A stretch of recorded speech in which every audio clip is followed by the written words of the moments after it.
नमस्कार दोस्तों, स्वागत है आप सबका आपके अपने चैनल स्टडी विद एचपी स्वामी पर, जहां पर आपको हर दिन हाई कोर्ट, एसएससी इत्यादि विभागों हेतु समय पर डिक्टेशन उपलब्ध करवाया जाता है। दोस्तों, आज का यह डिक्टेशन 90 शब्द प्रति मिनट स्टार्ट होने से पहले इस डिक्टेशन के कुछ महत्वपूर्ण आउटलाइन जो आपको सामने स्क्रीन पर दिखाई दे रहे हैं। दोस्तों, मैं इन आउटलाइन को डिक्टेट करूंगा और आप मेरे साथ इन आउटलाइन को दोहराएंगे। आज के आउटलाइन स्टार्ट होंगे 2 सेकंड बाद। स्टार्ट। गतिरोध। गति बनाकर के तय को रै से काटा गया है और ओ की मात्रा लगाई गई है। असहमति। असह बनाकर के मति से काटा गया है। मजदूरों। मैं जय लिख करके जय को द से काटा गया है और ओ की मात्रा लगाई गई है। दूसरी। रै बनाकर के ई की मात्रा लगाई गई है। आयोजित। ए को जी तय से काटा गया है। आंदोलन।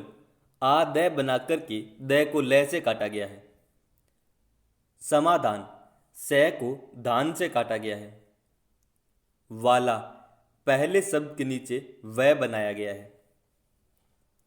पर। पहले शब्द के नीचे पै बनाना है। मंगलवार। मैं के नीचे वह बनाया गया है। दोस्तों, ये थे आज के कुछ महत्वपूर्ण आउटलाइन। आज का डिक्टेशन 90 शब्द प्रति मिनट स्टार्ट होगा 5 सेकंड बाद।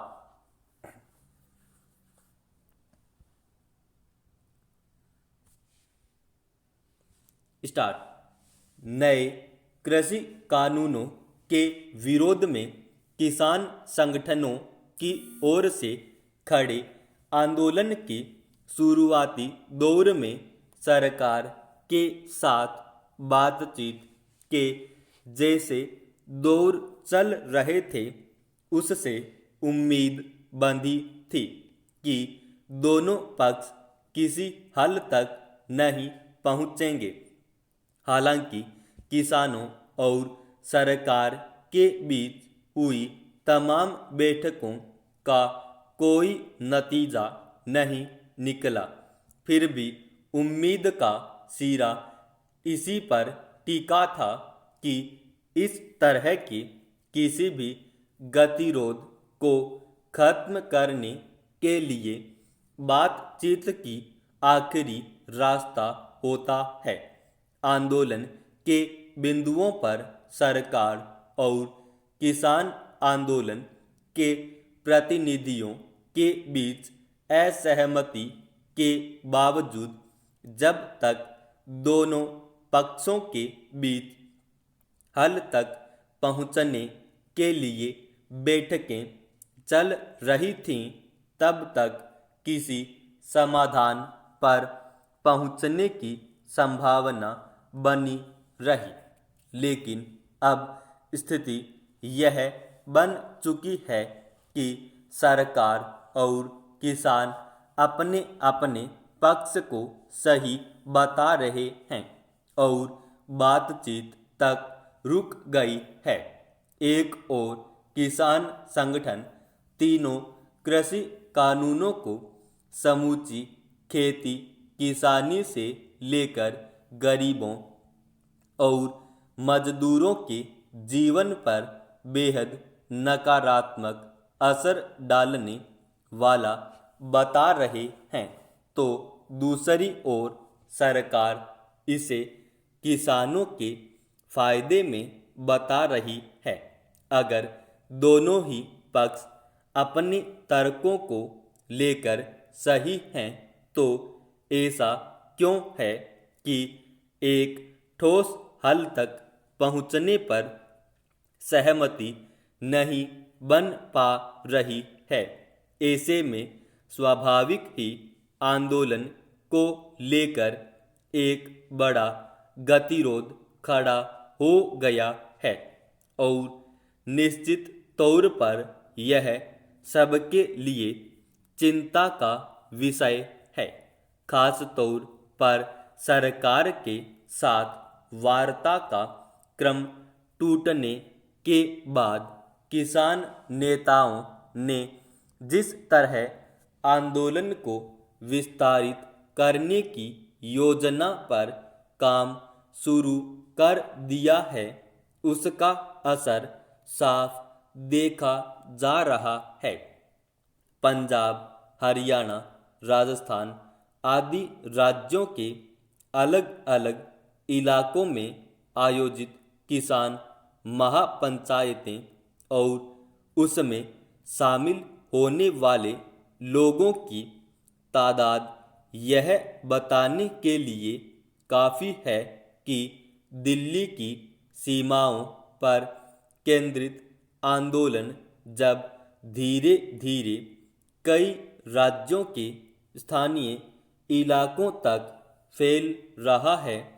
3 दिन पहले हरियाणा में हिसार के बरवाला और उसके बाद मंगलवार को राजस्थान के चूरू और सीकर में आयोजित किसान महापंचायतों में आंदोलन से जुड़े लोगों और नेताओं ने जिस स्वर में अपने मुद्दों को उठाया है, उससे साफ है कि वे फिलहाल झुकने या समझौता करने का संकेत नहीं दे रहे हैं और आंदोलन के लंबा खींचने के लिए भी तैयार हैं।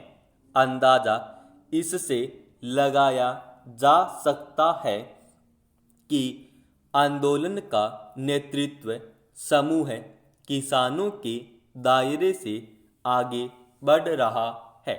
अब मजदूरों और दलित समुदाय जैसे समाज के अलग अलग तबकों को भी इस मुद्दे पर हो रहे प्रदर्शनों में शामिल करने की कोशिश कर रहा है। संभव है कि तीनों नए कृषि कानूनों को लेकर सरकार अपने पक्ष को पूरी तरह सही मानती हो, लेकिन एक लोकतांत्रिक ढांचे में सरकार की यह भी जिम्मेदारी होती है कि वह जनता की ओर से किसी मसले पर उठाए गए सवालों पर गौर करे और आम लोगों का व्यापक हित तय करने के मकसद से काम करे। अगर किसानों के साथ साथ समाज के दूसरे तबके भी नए कृषि कानूनों को लाभ के मुकाबले ज़्यादा हानि पहुंचाने वाला मान रहे हैं, तो सरकार की यह जवाबदेही है कि या तो वह इन कानूनों के लाभ के बारे में जनता को आश्वस्त करे या फिर अपने रुख में लचीलापन लाए। व्यापक जन समूह के साथ खड़ा हुए किसी आंदोलन को महज भीड़ कहकर खारिज करने से मसला और जटिल ही होता जाएगा। यूँ भी एक लोकतंत्र की यही खूबसूरती होती है कि उसमें भिन्न पक्षों की तर्कपूर्ण राय को वाजिब जगह मिले और सबके लिए न्याय और अधिकार सुनिश्चित हो। समाप्त।